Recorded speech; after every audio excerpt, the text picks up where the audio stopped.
8th Magashule.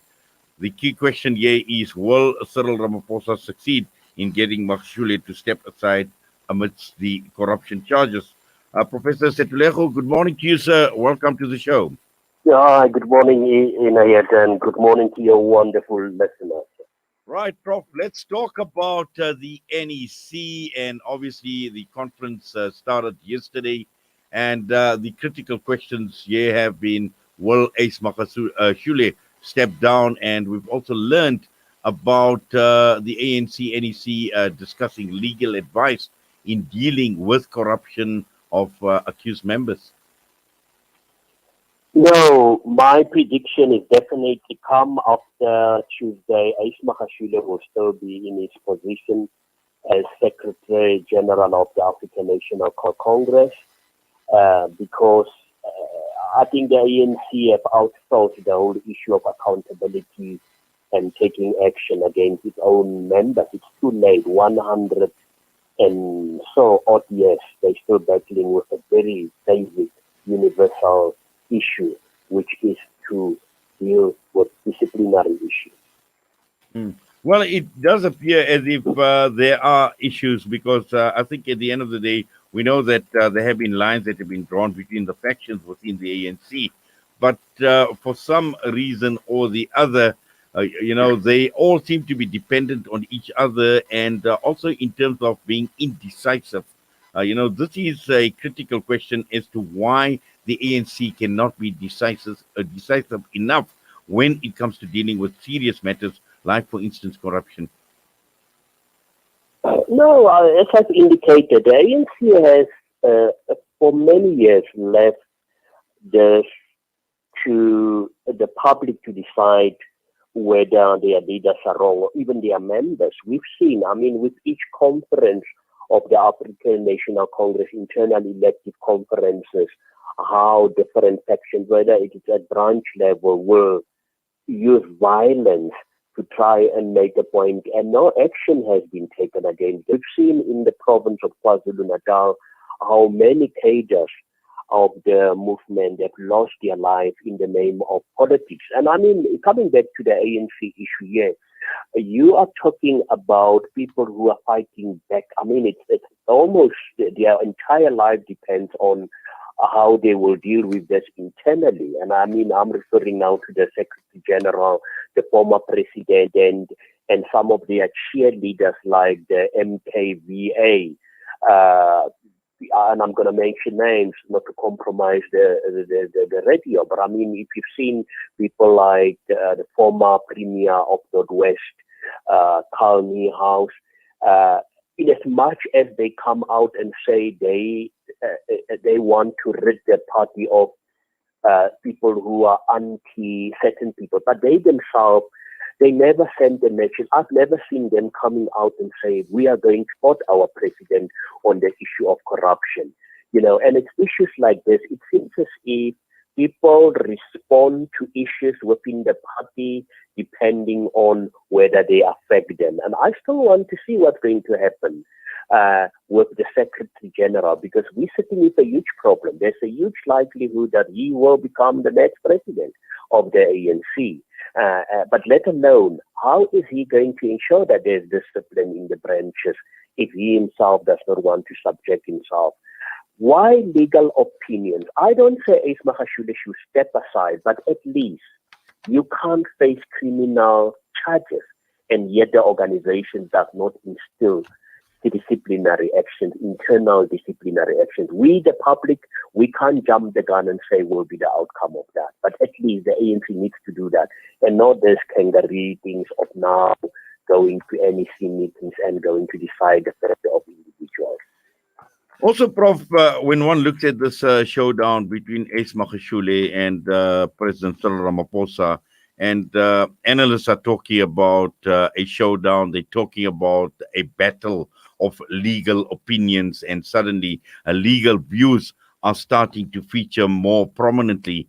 But we also know about the Integrity Commission, and obviously this now raises question marks because we know President Cyril Ramaphosa said that, the NEC needs to draw a line in the sand between the organization and those who steal from the people.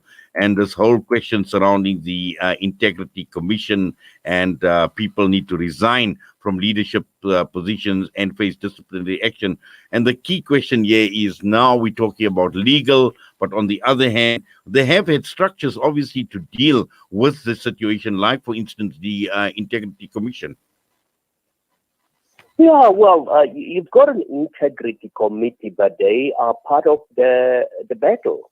And it all depends on which side of the battle lines you are. And then that's the way you will see sometimes they quick to make public pronouncements, they're going to take actions. But now the Integrity Committee is mum because they're dealing with a very powerful individual within the African National Congress.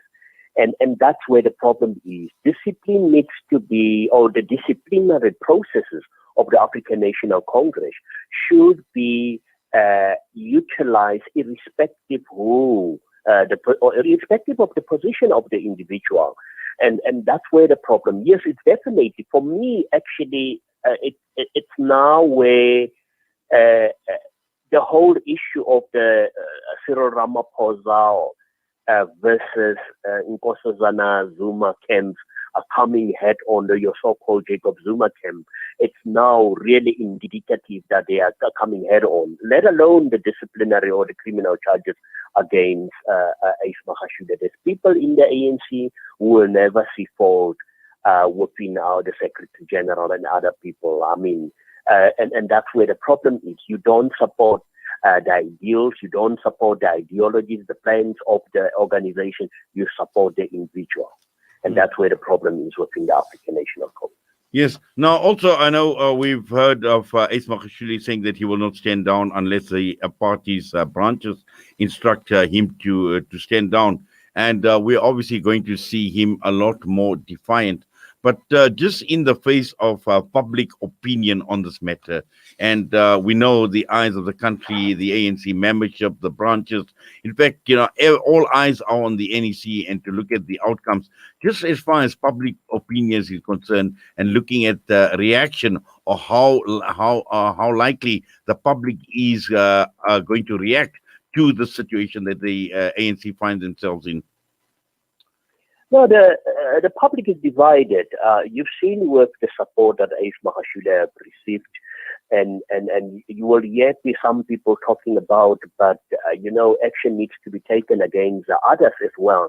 But that's not the issue. I can't see somebody committing a crime in front of me, and then I'll paint a blind eye to it and say, no, but so-and-so has also been involved. Where is responsible citizenship? But definitely coming back to you, the public is divided, but I think the majority of South Africans would have liked the action, at least, being taken against Ace Magashule. But you still have some who believe that maybe there's absolutely no case, and that's why the Secretary General should first deal with his criminal case, and only then action should be taken. But I think as a South African, typical South Africans, the general public is fed up about the issue of corruption, and they would like to see action. And we've been complaining. I mean, the Cabinet have been complaining that no action are being taken against senior politicians.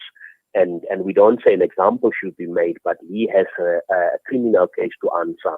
And the ANC, as a leading organization in the country, should at least demonstrate that they themselves are also serious about dealing with corruption.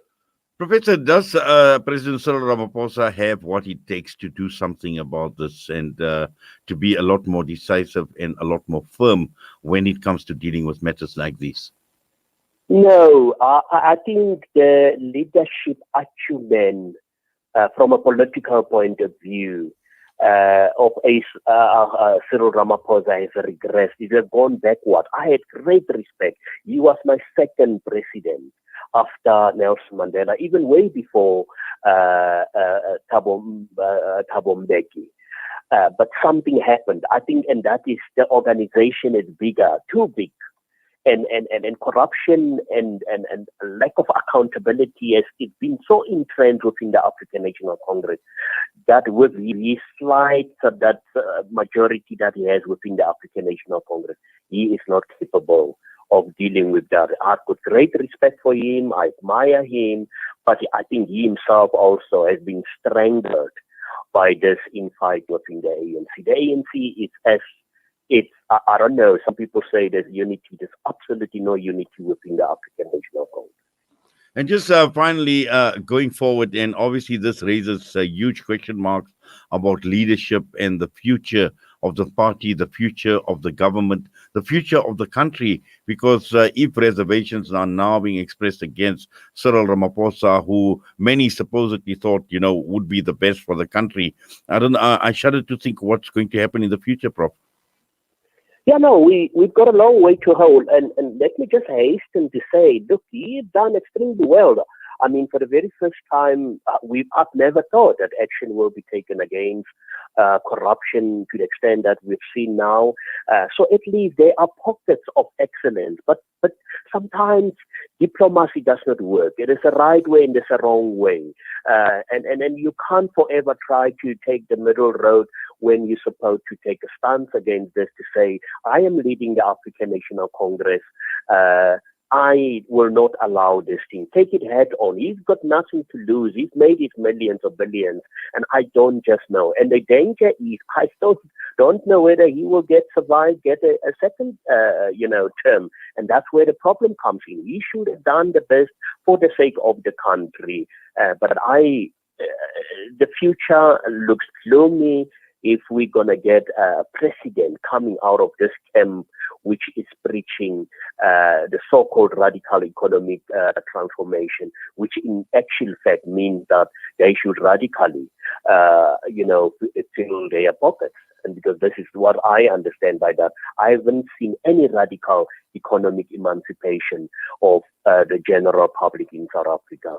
If you look at service delivery and all this, but we are in for a route unless the so-called voices of reason within the African National Congress take a stance and divorce themselves about what is going to happen to their positions and the right stance to say they're not going to allow these things to happen in their name. Well, Professor, thank you very much for that. And as always, it's an absolute pleasure engaging and talking with you and getting your analysis and your views on the political developments in the country. We wish you all the best. Please take care. Thank you, United, and thanks to your listeners. Professor Sethulego Matebesi joining us this morning, senior political analyst, the showdown, Ramaphosa versus Magashule.